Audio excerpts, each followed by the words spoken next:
Thank you. First, I'd like to congratulate, whoa, that's not me. Thank you. I'd first like to congratulate my colleagues here on their well-deserved recognition. I'm humbled and very grateful to receive this award. I have many people to thank for this recognition, especially my classmates from the great class of 1977 who are well represented here today. Being nominated by one's classmates makes this award particularly gratifying.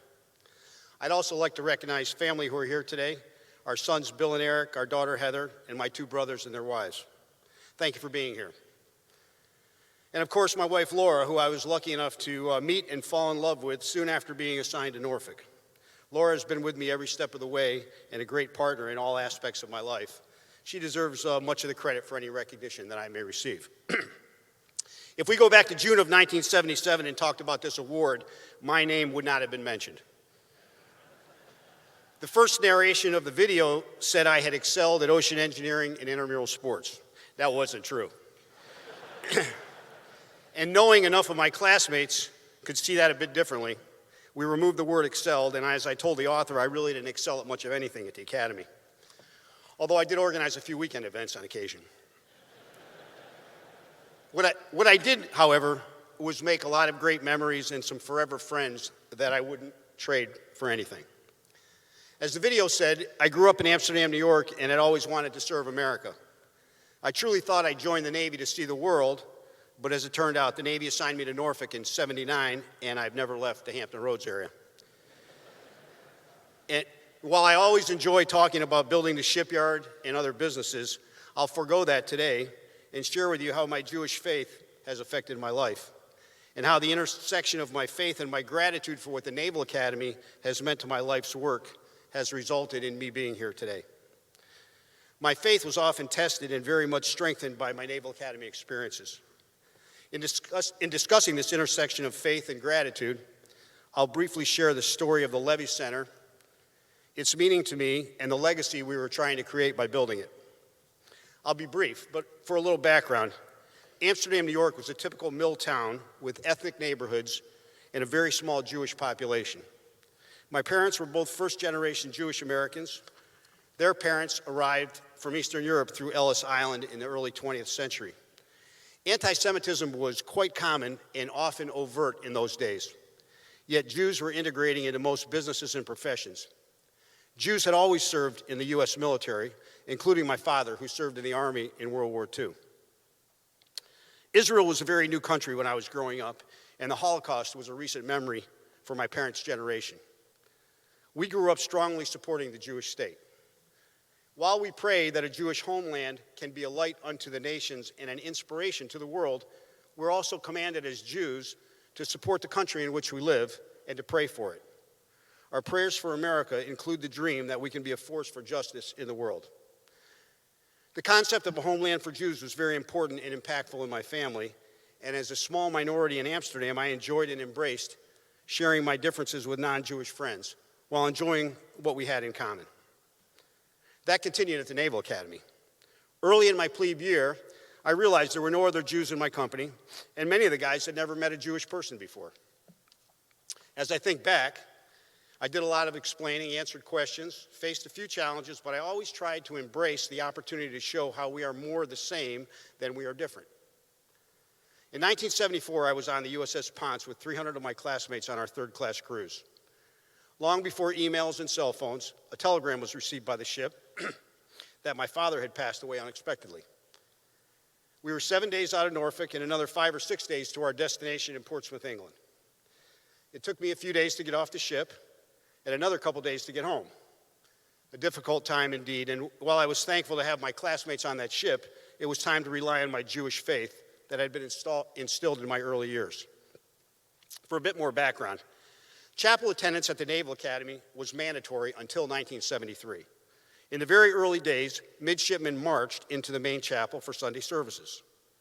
In the 1930s, a small group of Jewish midshipmen requested permission to attend Jewish services in Annapolis. Permission was granted, and as the midshipmen marched into town, they were referred to as the Jewish church party. While they were no longer marching to services, The Jewish Church Party continued through my academy years and until the 1980s when the first Jewish chaplain was assigned to the academy. At that point, Jewish midshipmen began to use an all-faiths chapel that was in Mitchell Hall. In 1998, I was invited to attend a meeting with a group in Annapolis who called themselves Friends of the Jewish Chapel. Other than attending an occasional football game or class reunion, I had not been involved at the academy since graduating more than 20 years before then.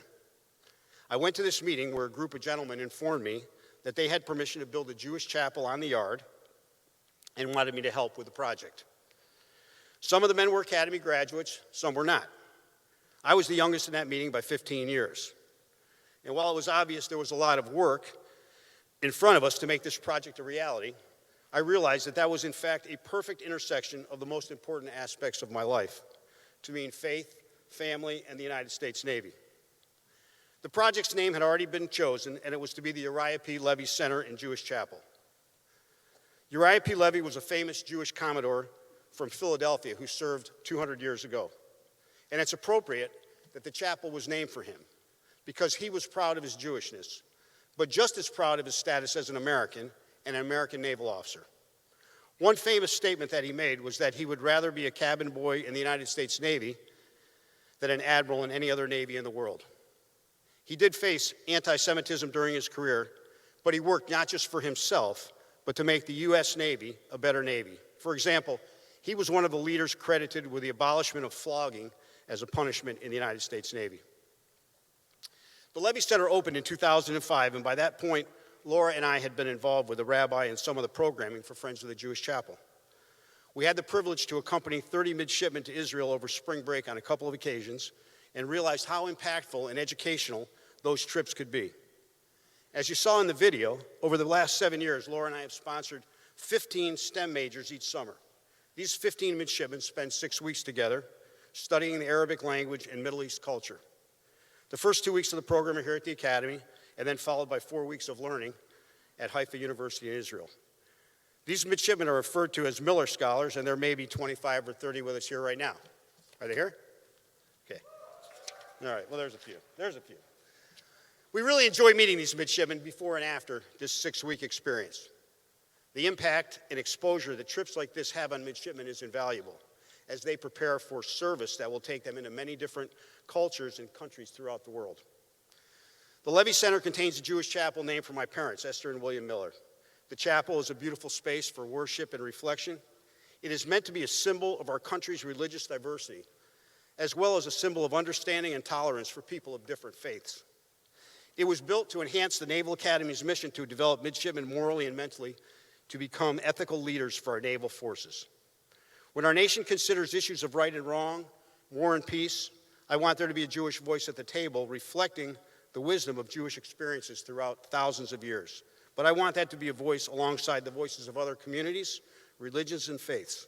That is what makes our nation rich.